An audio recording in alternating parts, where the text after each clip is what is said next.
Hi, നമസ്കാരം. ശ്രീ സായി സച്ചരിതം അധ്യായം 4. സായിബാബയുടെ ഷിർദിയിലേക്കുള്ള ആഗമനം. ഋഷിമാരുടെ പ്രവർത്തനങ്ങൾ. ഷിർദി ഒരു പുണ്യതീർത്ഥം. സായിബാബയുടെ വ്യക്തിവൈഭവം. ഗൗലീഭുവന വചനം. വിത്തൽ ദർശനം. ക്ഷീരസാഗറിൻ്റെ കഥ. ദാസ് ഗുരുവിൻ്റെ പ്രയാഗസ്നാനം. സായിബാബയുടെ അതുല്യ തത്വങ്ങളും അദ്ദേഹത്തിൻ്റെ ഷിർദിയിലേക്കുള്ള ആദ്യ സന്ദർശനവും. 3 വാടകൾ അഥവാ സത്രങ്ങൾ. കഴിഞ്ഞ അധ്യായത്തിൽ സായി സച്ചരിതം എഴുതാൻ ഇടവരുത്തിയ ചുറ്റുപാടുകളെക്കുറിച്ച് ഞാൻ വിശദീകരിച്ചു. ഇപ്പോൾ സായിബാബ ഷിർദിയിലേക്ക് ആദ്യമായി വന്നതിനെക്കുറിച്ച് പറയാം. ഋഷിമാരുടെ പ്രവർത്തനങ്ങൾ. ഭഗവാൻ ശ്രീകൃഷ്ണൻ ഭഗവത്ഗീത 4-ാം അധ്യായം 7-8 ശ്ലോകങ്ങളിൽ ഇപ്രകാരം പറഞ്ഞു: യഥാ യഥാ ഹി ധർമ്മസ്യ ഗ്ലാനിർഭവതി ഭാരത അഭ്യുത്ഥാനമധർമ്മസ്യ തദാത്മാനം സൃജാമ്യഹം പവിത്രാണായ സാധൂനാം വിനാശായ ചതുഷ്കൃതാം ധർമ്മ സംസ്ഥാപനാർത്ഥായ സംഭവാമി യുഗേ യുഗേ. അതായത്, ധർമ്മഭ്രംശം വന്ന് അധർമ്മം തലപൊക്കുമ്പോൾ ഞാൻ സംജാതനായി ദുഷ്കൃതന്മാരെ നശിപ്പിച്ചു സാധു സംരക്ഷണം ചെയ്ത് ധർമ്മം പുനഃസ്ഥാപിക്കുന്നു എന്നർത്ഥം. ഇതുതന്നെയാണ് ഭഗവാന്റെയും ഋഷിമാരുടെയും സ്ഥിതപ്രജ്ഞരുടെയും പ്രവർത്തന പദ്ധതി. അവർ അനുയോജ്യമായ സ്ഥലകാലങ്ങളിൽ സംഭവിച്ച് അവരുടെ പ്രവൃത്തി നടത്തിപ്പോകുന്നു. ഉദാഹരണമായി, ദിജ്ജന്മാരായ ഹീനന്മാർ ആ സ്ഥാനം കരസ്ഥമാക്കുകയും ആധ്യാത്മിക ഗുരുക്കന്മാർ അവഹേളിക്കപ്പെടുകയും മതപരമായ കാര്യങ്ങളിൽ ആരും ശ്രദ്ധിക്കാതിരിക്കുകയും എല്ലാവരും ഞാൻ പണ്ഡിതനാണെന്ന് സ്വയമേവ ഭാവിക്കുകയും ജനങ്ങൾ വർജ്യങ്ങളായ ഭക്ഷണങ്ങളും ലഹരി വസ്തുക്കളും ഉപയോഗിക്കുകയും മതത്തിൻ്റെ പേരിൽ ദുഷ്ടപ്രവൃത്തികൾ നടത്തുകയും വ്യത്യസ്ത മതവിഭാഗങ്ങൾ അന്യോന്യം കലഹിച്ച് നശിക്കുകയും ബ്രാഹ്മണർ സന്ധ്യ ആചരിക്കാതിരിക്കുകയും മറ്റുള്ളവർ മതപരമായ ചടങ്ങുകളിൽ ശ്രദ്ധിക്കാതിരിക്കുകയും ചെയ്യുമ്പോഴും യോഗികൾ ധ്യാനം ഉപേക്ഷിക്കുകയും ജനങ്ങൾ ധനം, സന്താനം, പത്നി എന്നിവ മാത്രമാണ് വലുതെന്ന് ധരിച്ച് ആധ്യാത്മിക മാർഗത്തിൽ നിന്ന് വ്യതിചലിക്കുകയും ചെയ്യുമ്പോഴും ഋഷിമാർ പ്രത്യക്ഷരായി കാര്യങ്ങൾ ശരിപ്പെടുത്തുവാനായി അവരുടെ മഹത്തായ ലീലകൾ കാണിച്ചു തരുന്നു. അവർ ഒരു ദീപസ്തംഭം പോലെ നേർവഴി കാണിച്ചു തരുന്നു. ഇത്തരത്തിൽ പ്രത്യക്ഷീഭൂതരായ ഋഷിമാരാണ് നിവൃത്തി, ജ്ഞാനദേവ്, മുക്താബായ്, നാമദേവ്, ഗോമ, ഗോണായി, ഏകനാഥ്, തുക്കാറാം, നരഹരി, നാർസിബായ്, സാജന്തസായി, സബദ, രാമദാസ് മുതലായവർ. ഇവർ പല സ്ഥലങ്ങളിലും കാലങ്ങളിലും പ്രത്യക്ഷപ്പെട്ട് ലോകർക്ക് ശരിയായ മാർഗം കാണിച്ചു കൊടുത്തു. ഒടുവിൽ ഷിർദിയിൽ ഇതാ സായിബാബയായി പ്രത്യക്ഷീഭൂതനായിരിക്കുന്നു. ഷിർദി ഒരു പുണ്യതീർത്ഥം. അഹമ്മദ് നഗർ ജില്ലയിലെ ഗോദാവരി തടങ്ങൾ അനവധി മഹാത്മാക്കൾക്ക് ജന്മവും താവളവും കൊടുത്ത സ്ഥലമാണ്. അവരിൽ അഗ്രഗണ്യൻ ജ്ഞാനേശ്വരനായിരുന്നു. ഷിർദി അഹമ്മദ് നഗർ ജില്ലയിലെ കോപ്പർ ഗാവോനിൽ നിന്ന് ഗോദാവരി നദി കടന്നാൽ ഷിർദിയിലേക്കുള്ള വഴിയാണ്. അങ്ങനെ 9 നാഴിക നടന്നാൽ നിമഗാവോനിലെത്തും. അവിടെ നിന്ന് നോക്കിയാൽ ഷിർദി കാണാവുന്നതാണ്. ഗംഗാപൂർ, നരസിംഹവാടി, ഔദുംപൂർ എന്നീ പ്രദേശങ്ങൾ പോലെ തന്നെ ഷിർദിയും പ്രശസ്തമാണ്. മഹാത്മാവായ ദാമാജി പന്തർപൂരിനടുത്ത് മംഗൾവേദത്തിലെന്ന പോലെയും സമർത്ഥ രാംദാസ് സഞ്ജൻഗഡിലെന്ന പോലെയും ശ്രീ നരസിംഹ സരസ്വതി നർസോ ബാച്ചിവാഡിലെന്ന പോലെയും ശ്രീ സായിനാഥൻ ഷിർദിയിൽ കുടികൊണ്ട് ആ പ്രദേശത്തെ പരിപാവനമാക്കി. സായിബാബയുടെ വ്യക്തിവൈഭവം. സായിബാബ കാരണത്താലാണ് ഷിർദി പ്രധാനമായി തീർന്നത്. അദ്ദേഹത്തിൻ്റെ വ്യക്തിത്വം എപ്രകാരമാണെന്ന് നോക്കാം. അദ്ദേഹം ദുഷ്കരവും ദുസ്തരവുമായ സംസാരത്തെ കീഴടക്കിയിരുന്നു. നിത്യശാന്തത അദ്ദേഹത്തിൻ്റെ അലങ്കാരവും അപാരജ്ഞാനം അദ്ദേഹത്തിൻ്റെ കൈമുതലുമാണ്. വൈഷ്ണവ ഭക്തന്മാരുടെ ആസ്ഥാനമാണ് അദ്ദേഹം. ദാതാക്കളിൽ ദാതാവാണ്. കർണനെ പോലെ അദ്ദേഹം. തത്വങ്ങളുടെ രത്നച്ചുരുക്കമാണ് അദ്ദേഹം. ക്ഷണിക വസ്തുക്കളെ യാതൊരു താല്പര്യവുമില്ലാതെ അദ്ദേഹം ആത്മവിജ്ഞാനത്തിൽ സദാ മുഴുകിയിരിക്കും. ഇഹത്തിലും പരത്തിലും ഉള്ള ഭോഗങ്ങളിൽ അദ്ദേഹം വിരക്തനാണ്. അദ്ദേഹത്തിൻ്റെ അന്തരംഗം കണ്ണാടി പോലെ നിർമ്മലവും വാക്കുകൾ അമൃതധാരകളുമായിരുന്നു. ധനികനും ദരിദ്രനും അദ്ദേഹത്തിന് വ്യത്യസ്തമില്ലായിരുന്നു. അദ്ദേഹം പ്രശസ്തിക്ക് ആഗ്രഹിക്കുകയോ ദുഷ്പേരിനെ ഭയപ്പെടുകയോ ചെയ്തിരുന്നില്ല. സമസ്ത ജീവജാലങ്ങളുടെയും നാഥനായിരുന്നു അദ്ദേഹം. അദ്ദേഹം എല്ലാവരുമായും ഇടപെടുകയും സംസാരിക്കുകയും ചെയ്തിരുന്നതിനു പുറമെ തെരുക്കൂത്തുകളും ദേവദാസി നൃത്തങ്ങളും പോലും കാണുകയും നാടൻ ഗസൽ സംഗീതം കേൾക്കുകയും ചെയ്തിരുന്നു. എന്നാലും സമാധിസ്ഥ സ്ഥിതിയിൽ നിന്ന് അദ്ദേഹം ഒരിഞ്ചു പോലും വ്യതിചലിച്ചിരുന്നില്ല. അല്ലാഹു എന്ന പദം എപ്പോഴും അദ്ദേഹം ഉരുവിട്ടിരുന്നു. യാനിഷ സർവഭൂതാനാം തസ്യാം ജാഗർത്തി സംയമി എന്നത് അദ്ദേഹത്തിൻ്റെ കാര്യത്തിൽ തികച്ചും ശരിയായിരുന്നു. ലോകത്തിന് താല്പര്യമുള്ളതിൽ അദ്ദേഹം തികച്ചും നിസ്സംഗനായിരുന്നു. അദ്ദേഹത്തിൻ്റെ ജഡരം ആഴക്കടൽ പോലെ ശാന്തമായിരുന്നു. അദ്ദേഹത്തിൻ്റെ ആശ്രമമേതെന്നും ക്രീഡകൾ എന്തെന്നും പറയാനാവില്ലെങ്കിലും അദ്ദേഹം എവിടെ ആയിരുന്നാലും ലോകത്തിൽ നടക്കുന്നതെന്തും അറിഞ്ഞുകൊണ്ടിരുന്നു. അദ്ദേഹത്തിൻ്റെ ദർബാർ ഗംഭീരമായിരുന്നു. അദ്ദേഹം ദിനംപ്രതി നൂറുകണക്കിന് കഥകൾ പറഞ്ഞിരുന്നുവെങ്കിലും മൗനവ്രതത്തിൽ നിന്ന് ഒട്ടും വ്യതിചലിച്ചിരുന്നില്ല.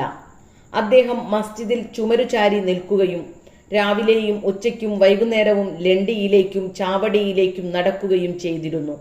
എങ്കിലും ആത്മാവിൽ അദ്ദേഹം സ്ഥിരപ്രതിഷ്ഠനായിരുന്നു. സിദ്ധനെങ്കിലും സാധകനെ പോലെ പെരുമാറിയിരുന്നു.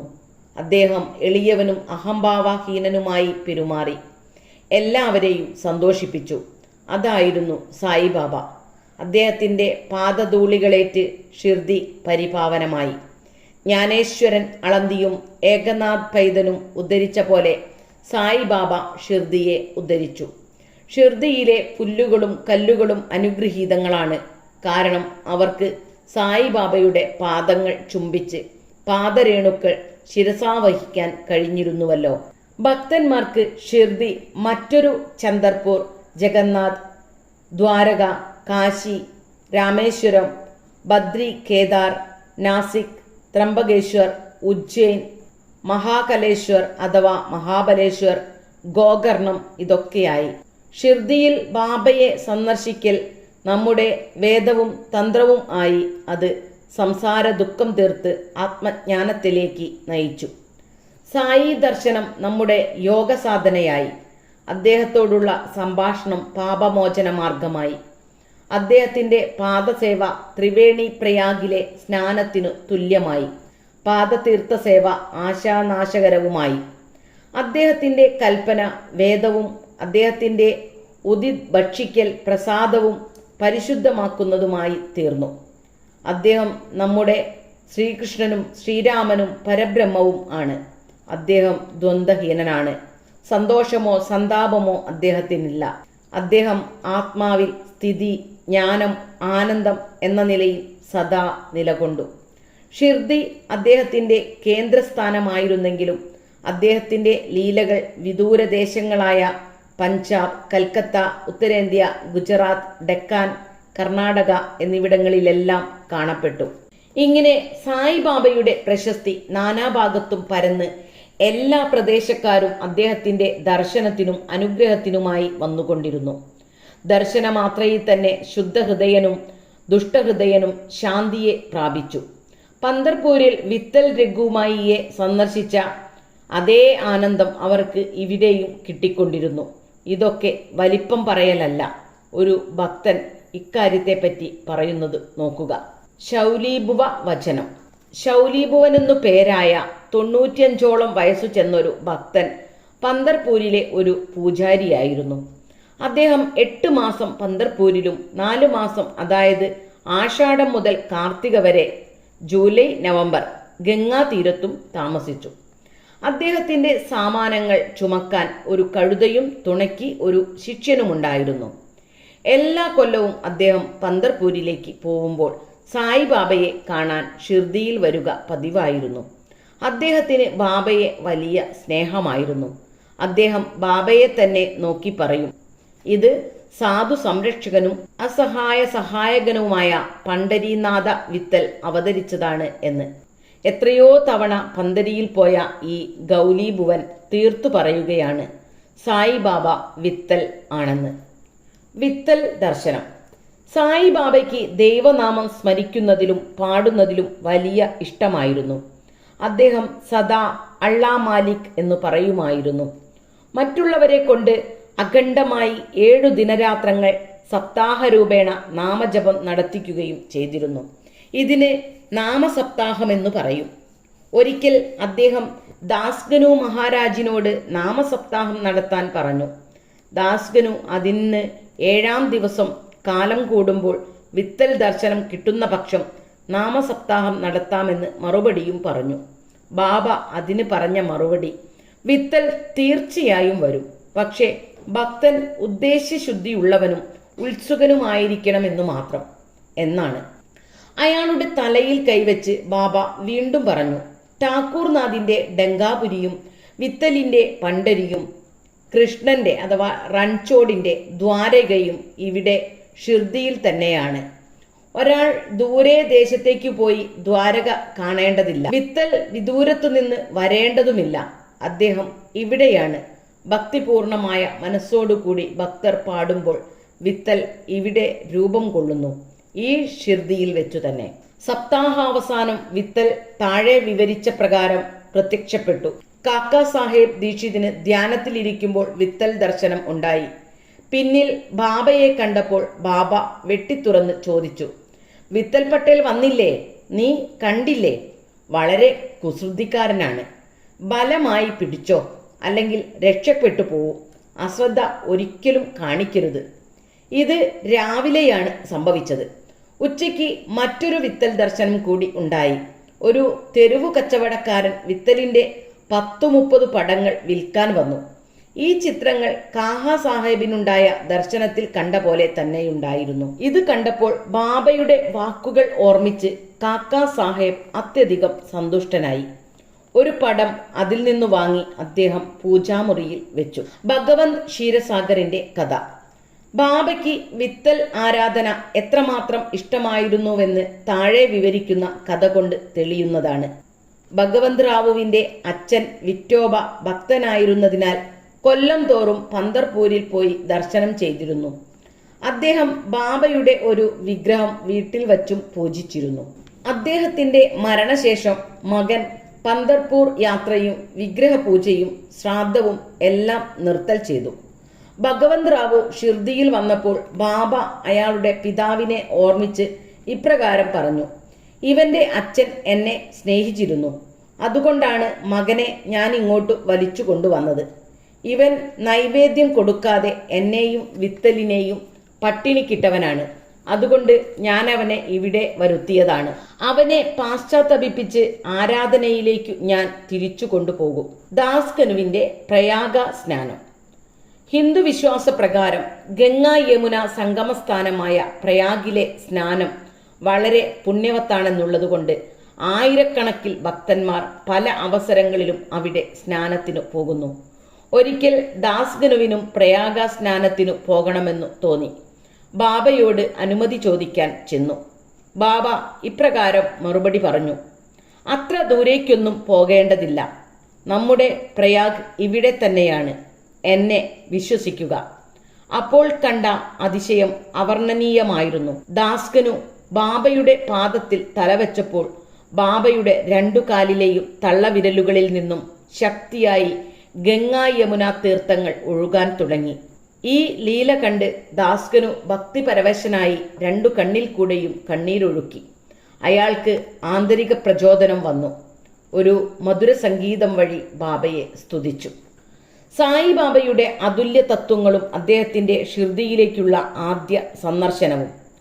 സായിബാബയുടെ മാതാപിതാക്കളെ പറ്റിയോ ജനനത്തെപ്പറ്റിയോ ജനന സ്ഥലത്തെപ്പറ്റിയോ ആർക്കും ഒന്നും അറിയില്ല.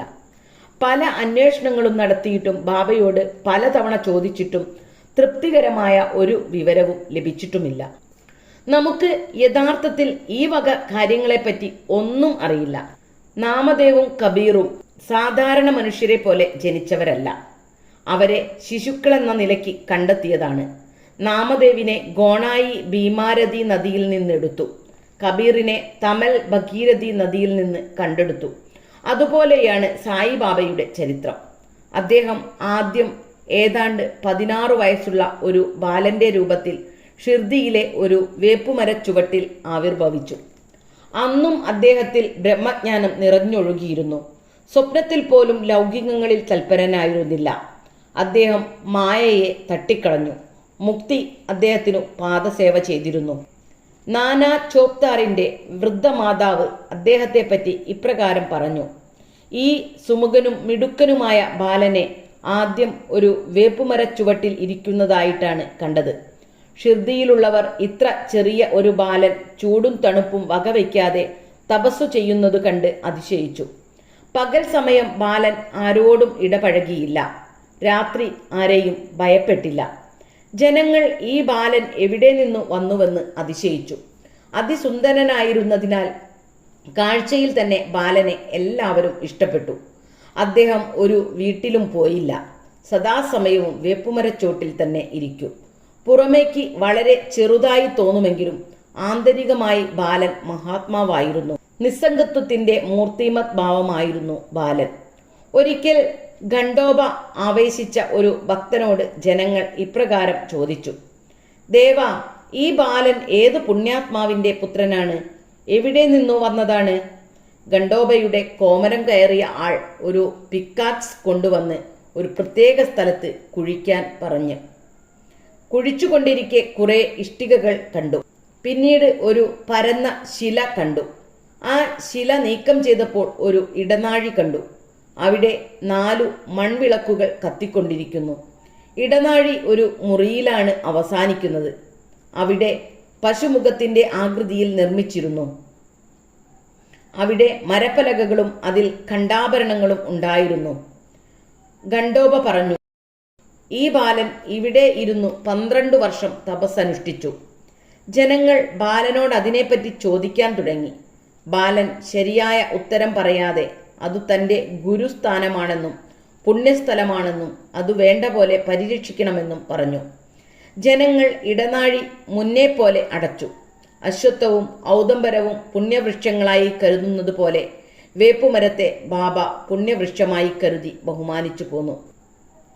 മാലസപതി മുതലായ ഷിർദി ഭക്തന്മാർ ഈ സ്ഥലത്തെ ബാബയുടെ ഗുരുവിന്റെ സമാധി സ്ഥാനമായി കരുതി അവിടെ സാഷ്ടാംഗം നമസ്കരിക്കുന്നു. 3 വാടകൾ അഥവാ സത്രങ്ങൾ. പ്രസ്തുത വേപ്പുമരം നിൽക്കുന്ന സ്ഥലവും പരിസരവും ഹരിവിനായക് സദേ എന്നയാൾ വാങ്ങി അവിടെ സദേവാഡ എന്ന പേരിൽ ഒരു വലിയ സത്രം നിർമ്മിച്ചു. ഈ സത്രം മാത്രമായിരുന്നു ആദ്യകാലങ്ങളിൽ തീർത്ഥാടകർക്കുള്ള ഒരേ ഒരു താവളം. വേപ്പിനടുത്ത് ഒരു ഉയർന്ന തറ കെട്ടി അതിന് ഒതുക്കുകൾ നിർമ്മിച്ചു. ഭക്തന്മാർക്ക് ആ തറയിൽ വടക്കോട്ട് നോക്കിയിരിക്കാം. അവിടെ വ്യാഴാഴ്ചയും വെള്ളിയാഴ്ചയും വൈകുന്നേരം ചന്ദനത്തിരി മുതലായവ കത്തിക്കുന്നവർ സന്തുഷ്ടരാവുമെന്ന് വിശ്വസിച്ചു വരുന്നു. ഈ സത്രം പഴകി ദ്രവിക്കാൻ തുടങ്ങിയപ്പോൾ അറ്റകുറ്റപ്പണികൾ വേണ്ടിവന്നു. ഇപ്പോൾ സംസ്ഥാൻ വകയായി വേണ്ട പണികളും കൂട്ടിച്ചേർക്കലും പുതുക്കലും ചെയ്തു കഴിഞ്ഞിരിക്കുന്നു.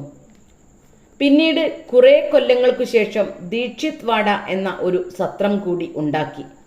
കാക്കാ സാഹേബ് ദീക്ഷിത് എന്ന ബോംബെ സോളിസിറ്റർ ഇംഗ്ലണ്ടിൽ പോയി അവിടെ വെച്ച് ഒരപകടത്തിൽ കാലിൽ പരുക്കേറ്റു. എന്തു ചെയ്തിട്ടും പരിക്കുമാറിയില്ല. നാനാ സാഹേബ് ചന്ദോർക്കർ അദ്ദേഹത്തോട് ബാബയെ കാണിക്കാൻ പറഞ്ഞു. അങ്ങനെ 1909 ബാബയെ കണ്ടു. പ്രാർത്ഥിച്ചത് മനസ്സിന്റെ വേദന മാറ്റാനാണ്, കാലിന്റെ ഞൊണ്ടലിനല്ല. ബാബാ ദർശനത്താൽ സന്തുഷ്ടനായി അദ്ദേഹം ഷിർദിയിൽ താമസിക്കാൻ തീർച്ചപ്പെടുത്തി. അങ്ങനെ സ്വന്തം ആവശ്യത്തിനും ഭക്തന്മാരുടെ ഉപയോഗത്തിനുമായി ഒരു സത്രം തീർത്തു. ഇതിന്റെ ശിലാസ്ഥാപനം 10/12/1910 നടന്നു. അന്ന് പ്രധാന 2 സംഭവങ്ങൾ കൂടിയുണ്ടായി. ഒന്ന്, ദാദാ സാഹേബ് കബർദിക്കു വീട്ടിൽ പോകാൻ അനുവാദം കിട്ടി. 2, ചാവടിയിൽ രാത്രി ആരതി തുടങ്ങിവെച്ചു. 1911 രാമനവമി ദിവസം സത്രം പണിതീർത്ത് ആൾതാമസം തുടങ്ങി. മൂന്നാമതായി കോടീശ്വരനായ നാഗപൂരിലെ മിസ്റ്റർ ബ്രൂട്ടി കൊട്ടാര സദൃശമായ ഒരു സത്രം കൂടി നിർമ്മിച്ചു. ലക്ഷക്കണക്കിൽ പണം ഈ കെട്ടിട നിർമ്മാണത്തിന് ചെലവാക്കിയത് ബാബയുടെ സമാധി സ്ഥലമായി ഈ സ്ഥലം പിന്നീട് മാറിയതിനാൽ സമുചിതമായി. ഈ സത്രം സമാധി മന്ദിരം എന്ന പേരിൽ അറിയപ്പെടുന്നു. ഈ മന്ദിരം നിൽക്കുന്ന സ്ഥലം മുമ്പ് ബാബ നേരിട്ട് നട്ടുനനച്ചു വന്നിരുന്ന ഒരു പൂന്തോട്ടമായിരുന്നു. യാതൊന്നുമില്ലാതിരുന്ന സ്ഥലത്ത് ഇങ്ങനെ 3 സത്രങ്ങൾ ഉയർന്നു വന്നു.